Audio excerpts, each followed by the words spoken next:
Hello and welcome to Back to the Feature, the show where we talk about movies past, present, and future. Today we're talking about Kathryn Bigelow's newest film to hit theaters, Detroit. Hey, look, we're not too far from the Algiers. Let's just go there till all this blows over.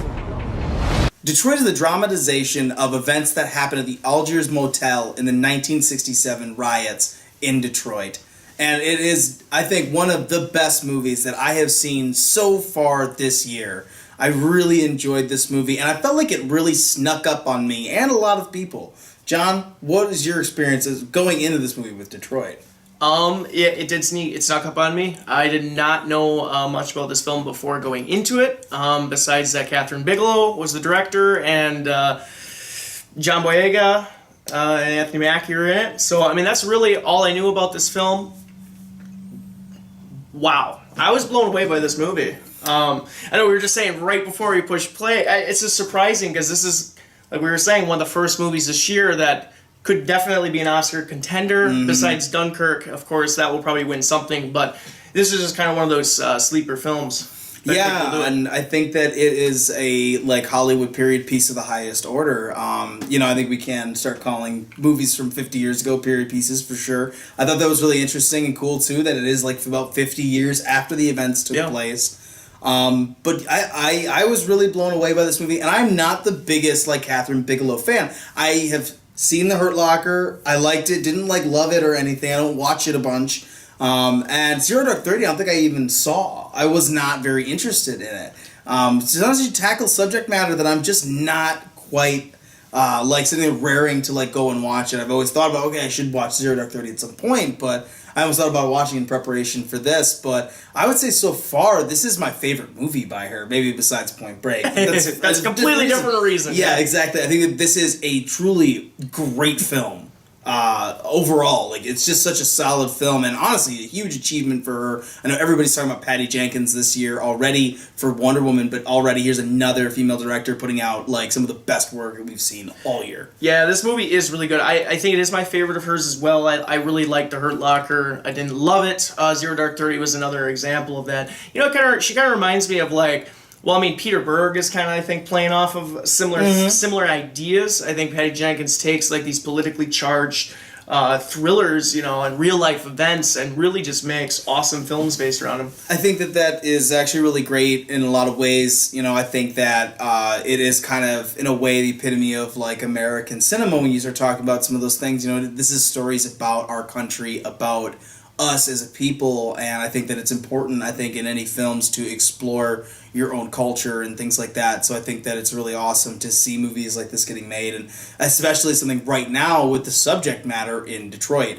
Obviously it's a lot about the racial tension, about the fear and the anger and the misunderstanding, and all of that just kind of hitting the fan in a lot of ways, and I think in some really real ways that I thought was very tangible. I saw the first trailers for this of them interrogating John Boyega's character, things like that. I was like, this movie just looks emotionally intense. It is very emotionally intense. I mean, this is gripping.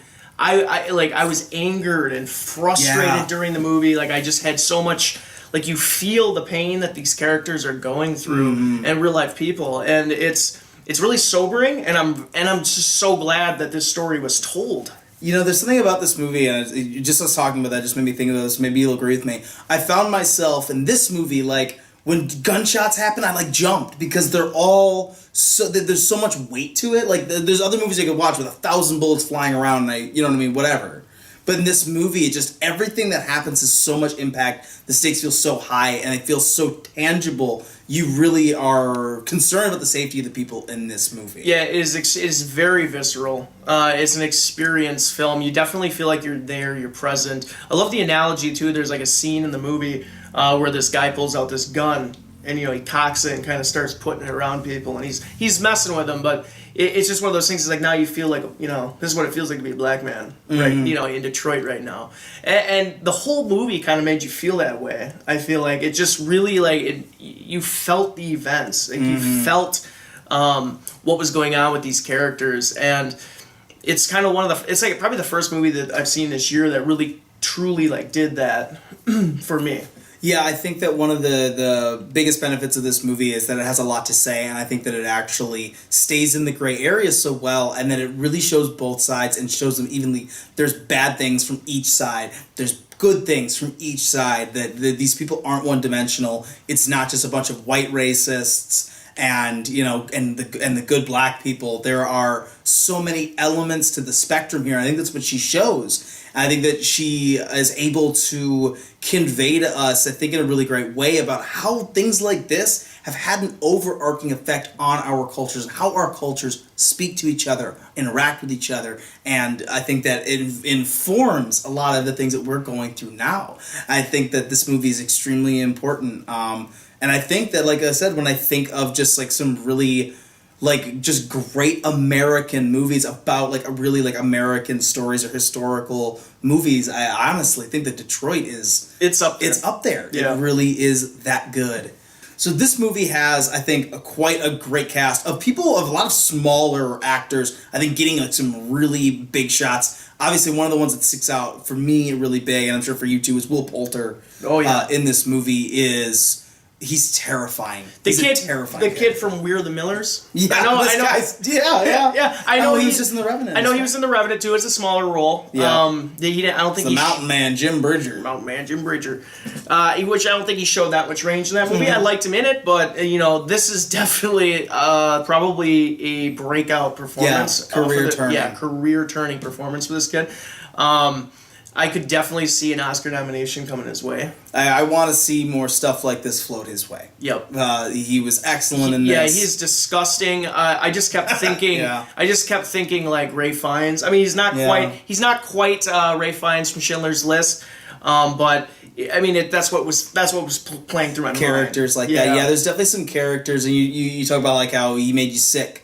There's some characters in some certain films that I watch that, like, you watch these characters, they make you sick to your stomach. But I love too, they fleshed out how this guy really thinks that what he's doing is right, and that he thinks he's fixing something by doing what he's doing, these inhumane things that he's doing. Also, there's John Boyega, someone that, I mean, we've seen little bits of, I mean, in Attack the Block. And of course, I mean, Star Wars Force Awakens, no one's going to forget that. But I thought that he was also really good in this as well. Very subtle. Very subtle performance, a very intricately subtle performance. He had to do a lot of different things. He had to express a lot with just his eyes and his facial expressions and stuff like that. I mean, he is kind of an observer to a lot of the things that are going on. We kind of see the movie through, in a lot of ways, his eyes. Yeah. And I think that he does a great job of really, like I said, just conveying things with his eyes and his face, and doing a lot with very little. I think this would be the first film I ever saw him in. I don't want to butcher the name. I'm going to try it here, but Algia Smith. He plays the singer that was in the Dramatics, and he was kind of one of the main guys in this story. I thought he did an excellent job, especially for being the first thing I've ever seen him in. Yeah, there was a lot of heavy lifting I thought that he had to do in a lot of the scenes in this film, and like you said, someone I was not familiar with him before this film. But he definitely impressed in the role. I mean, he's singing, and then there's obviously, because he's a singer and he's a performer, and he has kind of that suave attitude too, especially when he gets to that hotel at first, like he's trying to pick up that girl, and he's just being suave, and he plays a lot of different things in this movie. Trying to pick up Gilly from Game of Thrones. Yeah. She was really good in that. I cannot think of her name right now. But yeah, she was excellent. And of course, Jack Rayner. Who we just saw on Sing Street and Transformers 4. Forget about that.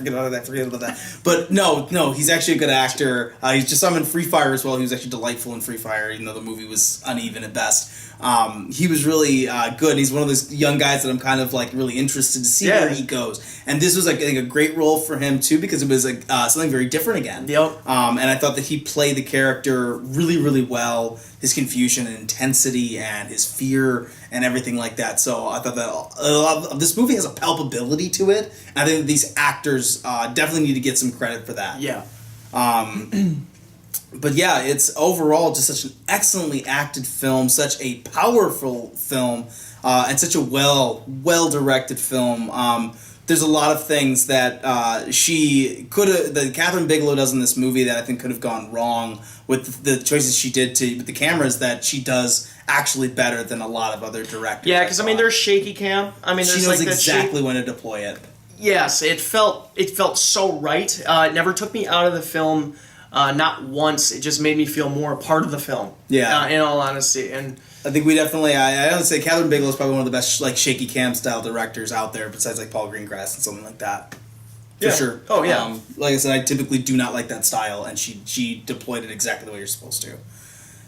So we definitely have a lot of positives and a lot of strong feelings so far about this film. John, did you have any negatives from Detroit? I feel like, I don't have many negatives for this film, but I feel like there's some stuff in the storytelling elements, especially with like developing some of the characters and where the characters go after all the events transfold. I feel like there's some stuff that could have been shaved up. I know that was a complaint that you had for the film too, but I feel like there's just some of the storytelling elements with the characters that could have cleaned up a little bit. Yeah, I'd say there's like 5 minutes in that movie you could probably trim around, and I think it's really, for me, it's mainly around one character. Just in the way that the resolution kind of near the end of the movie, I felt like there's a way that you could have tightened that up and let the movie just sort of descend a little smoother. I just felt like we got a few things we didn't quite need to get the point. Yeah, I got exactly what she was trying to convey. I just thought that maybe there's a few things we could have cut to get there, and maybe we didn't quite need near the end of the movie. But beyond that, I think too much. I think honestly too, there could have been.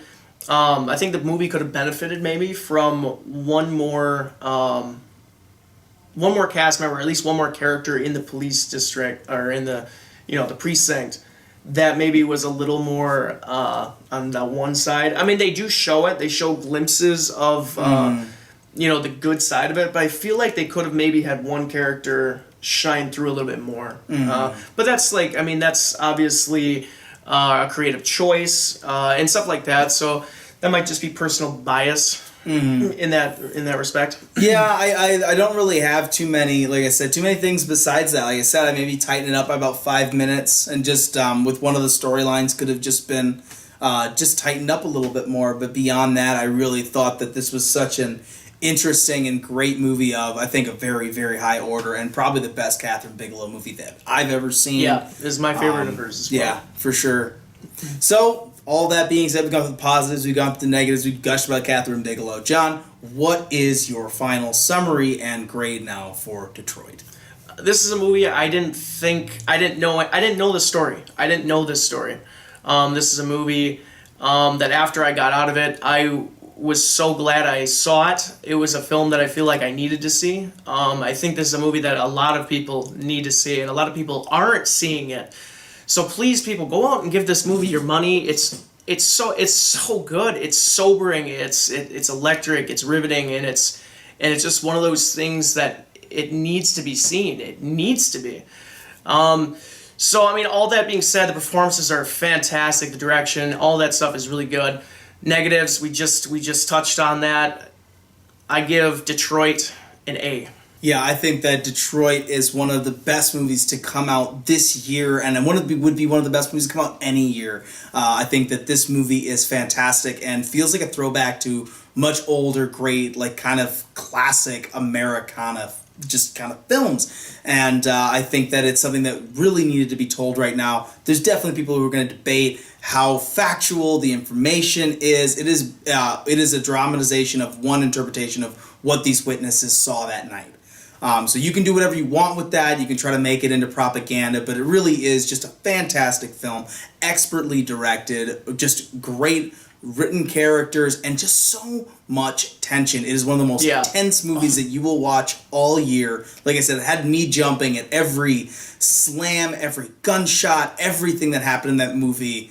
It really had you on the edge of your seat the entire time. I could not recommend this movie more, and I definitely agree with what John said. Go out and watch this movie. There was 4 people in my theater, including myself, when I went to go see it. That was atrocious.